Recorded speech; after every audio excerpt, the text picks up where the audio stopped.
Okay. Not telling me that. But... Ah. Aha, yes. Yes. Hello. So today we have Jane Durston from Restorative Gloucestershire, who's going to talk about a case she worked on, a restorative justice case with people who have English as an additional language. So, Jane, would you like to tell me a bit more about this case, please? Yes, certainly, no problem. Okay, so this was actually a family group conference, essentially. So we have two Chinese people, but one has been essentially born here and brought up completely, so really, really fluent English. And Mum was not. Mum was a Mandarin speaker.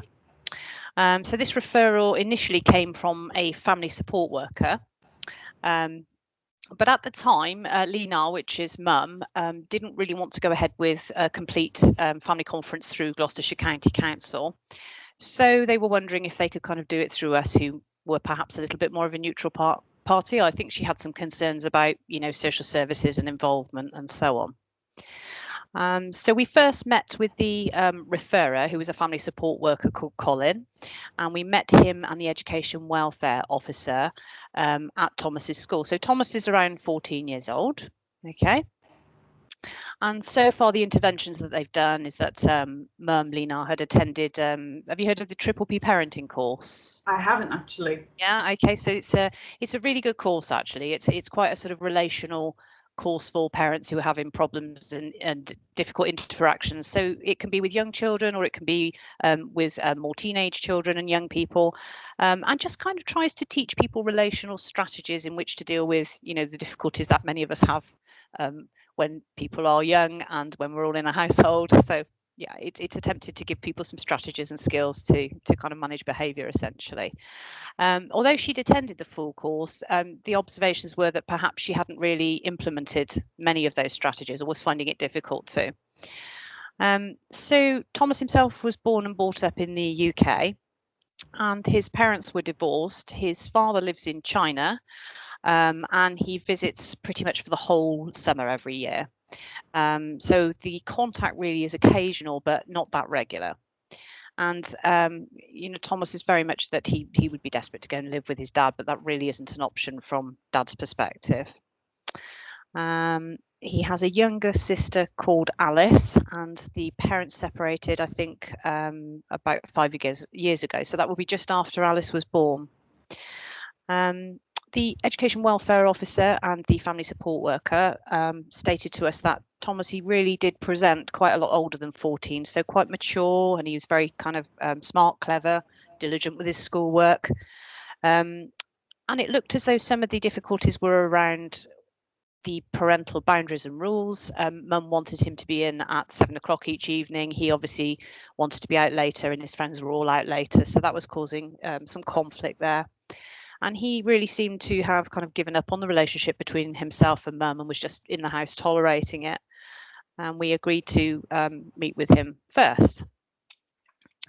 So we then arranged, because he's working very closely with this family support worker, and the family support worker is male, it seemed quite good that he be at that meeting and there by way of supporter, because he was meeting two kind of white middle-aged women, myself and my colleague, and we thought that was a bit fairer, really.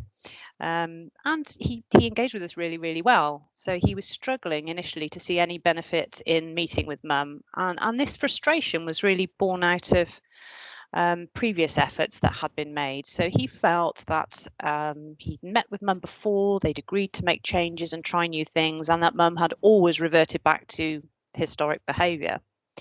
So we initially began to speak to him about how we work, which is that for every family meeting that we have, or every conference that we have, we would try to come up with an outcome agreement. So that is something in writing, where any actions that are agreed as a result of that meeting are written down. We ask both people to sign it, and we always call it a statement of best intention rather than, any kind of legal document that's enforceable. But we also do offer a follow-up meeting in 3 months' time, so that we can come back to that outcome agreement and say, okay, how's this been working for you? Does it need any tweaks or changes? What worked, what didn't work? So he seemed quite reassured by that there would be a follow-up on the actions and what had happened. So the next thing that we did was come away, and we obviously spoke with the family support worker who was going to organise the translator interpreter for us. And that would be somebody local, but through an agency that I normally use. And in between time, I looked up on the social work website and encountered something called a culturogram. So this was a very new one to me. Do you want me to tell you a bit about that? Yes, please. I've never come across that before. No, nor had I, but it's a really, really useful tool that I found. So a culturogram was an essential tool for social workers to use when they're assessing clients' cultural backgrounds. So it gives us an opportunity to understand their culture on an individual basis rather than generalising people into kind of a cultural group. And it was developed to be used as a family assessment tool.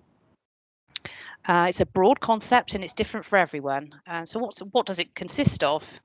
Reasons for relocation, legal status, the time spent in the community, the language spoken at home and in the community, health beliefs, the impact potentially of any trauma or crisis events in your life, contact with cultural and religious institutions, holidays, food and clothing, any oppression, discrimination, bias and racism that might have been encountered, values around education and work, and also values about family. So the structure, the power, the myths and the rules.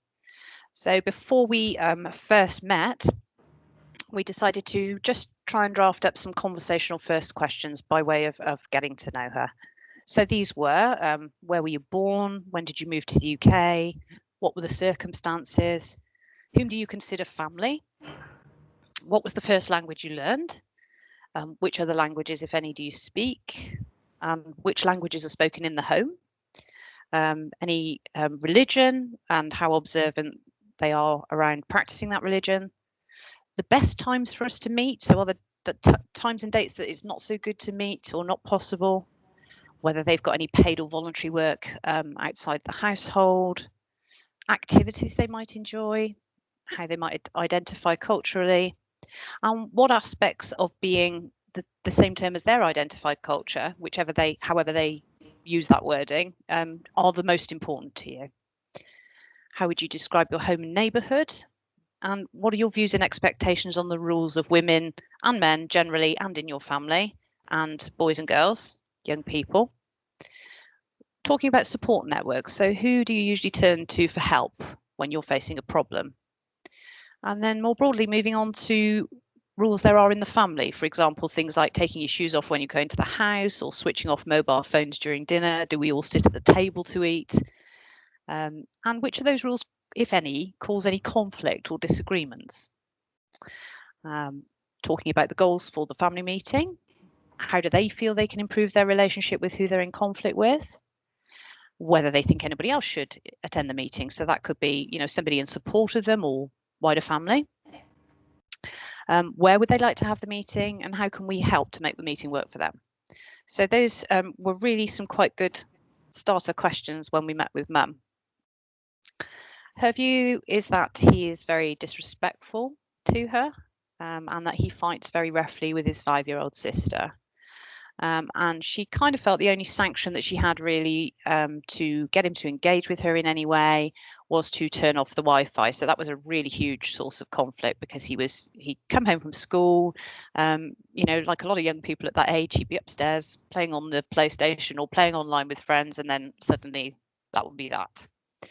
And when that happened, he would quite often leave the house really angry, and then sometimes not come back till after whatever curfew time there was.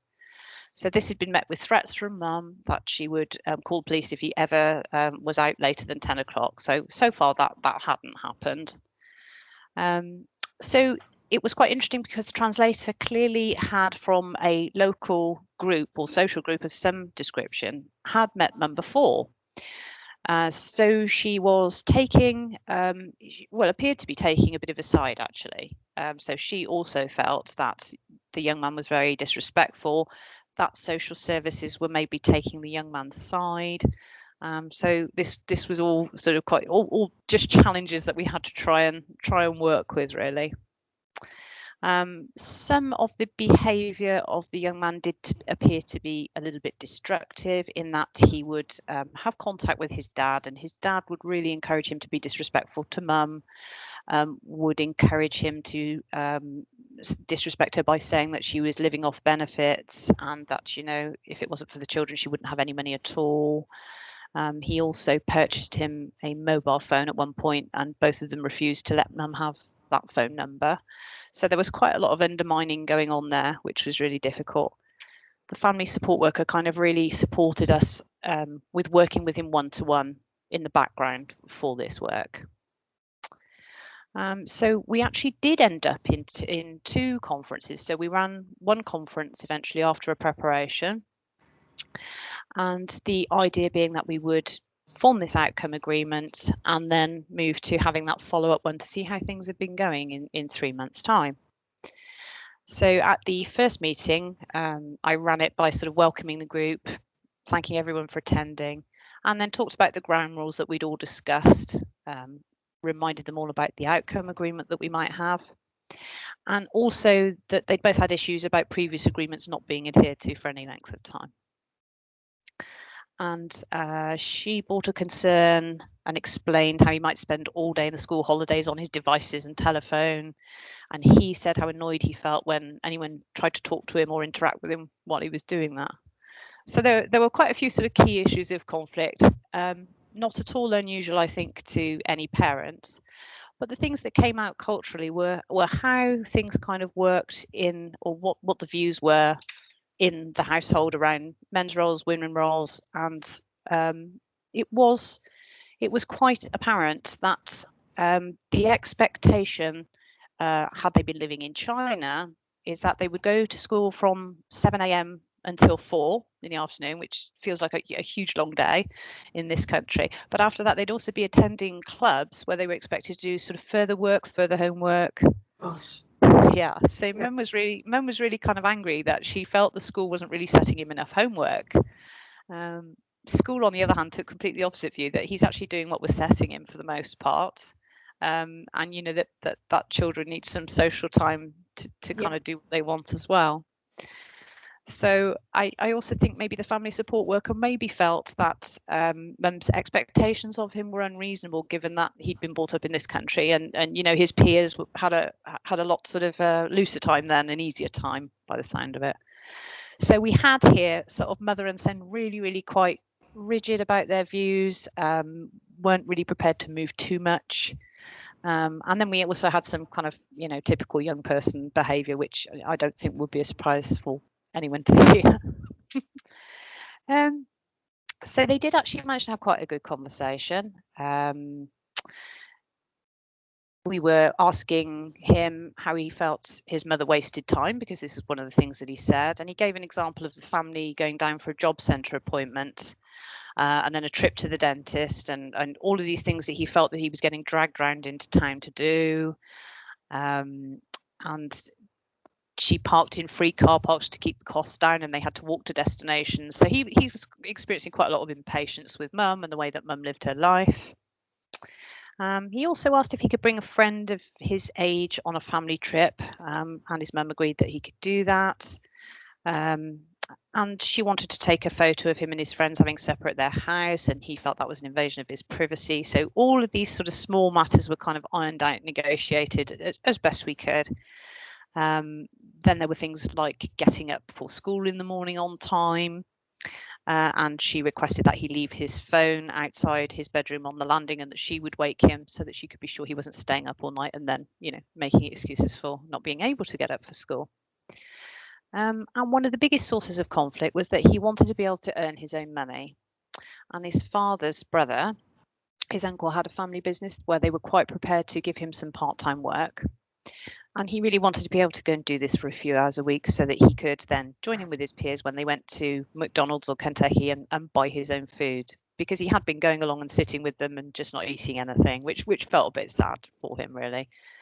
So they managed to negotiate when and how he could actually do that.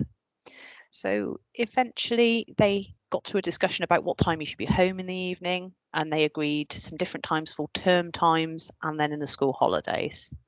And he needed to make sure that his phone was charged and that he would pick it up if mum rang him. So they did manage to agree all this, which was really good.